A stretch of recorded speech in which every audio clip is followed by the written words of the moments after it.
देश में एक बार फिर यूनिफॉर्म सिविल कोड का मुद्दा गर्मा गया है। इलाहाबाद उच्च न्यायालय ने मोदी सरकार से संविधान के अनुच्छेद 44 के तहत समान नागरिक संहिता यानी यूसीसी को पूरे भारत में लागू करने के लिए कदम उठाने को कहा है। मायरा उर्फ वैष्णवी विलास शिरशिकर और दूसरे धर्म से जुड़ी 16 अन्य याचिका पर सुनवाई करते हुए कोर्ट ने ये बात कही। जस्टिस सुनीत ने सरकार से यूनिफॉर्म सिविल कोड के मामले में संविधान के अनुच्छेद 44 को लागू करने के लिए एक पैनल का गठन करने को कहा है। यह अनुच्छेद कहता है कि भारत के पूरे क्षेत्र में नागरिकों के लिए एक समान नागरिक संहिता को सुरक्षित करने का प्रयास करेगा। इलाहाबाद हाई कोर्ट ने कहा कि समान नागरिक संहिता लागू करने से संबंधित कानून लंबे समय से लंबित है और इसे स्वैच्छिक नहीं बनाया जा सकता है। हाई कोर्ट की टिप्पणी के बाद एक बार फिर से यूसीसी को लेकर बहस और तेज हो गई है।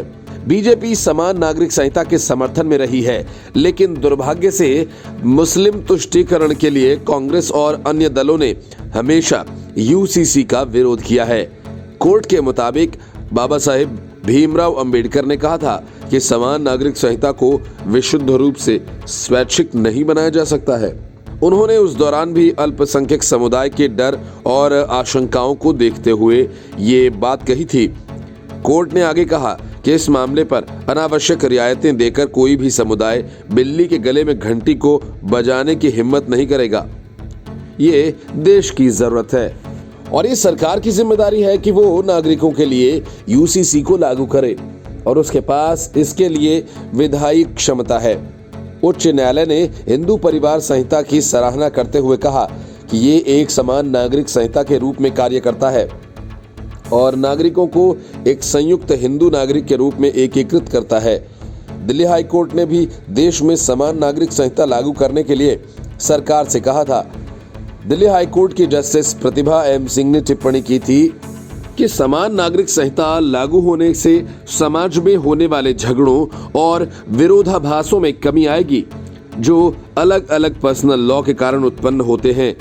2019 में सर्वोच्च न्यायालय ने देश में समान नागरिक संहिता लागू नहीं किए जाने पर नाराजगी जताई थी। शीर्ष अदालत ने सरकारों को गोवा से सीखने की सलाह देते हुए कहा था कि वहां पर यूनिफॉर्म सिविल कोड लागू है। जस्टिस दीपक गुप्ता और जस्टिस अनिरुद्ध बोस की पीठ ने कहा कि गोवा में कुछ बदलावों के साथ पुर्तगाली सिविल कोड ही लागू है। गोवा के स्थानीय निवासी किसी भी अन्य राज्य में बसे हों तब भी वो इसके दायरे में आते हैं। कोर्ट ने कहा कि गोवा का मुस्लिम नागरिक एक से ज्यादा निकाह नहीं कर सकता और न ही मौखिक तलाक ही दे सकता है, लेकिन देश के अन्य हिस्सों में वे अपने पर्सनल लॉ से चलते हैं। Bureau report, news of India.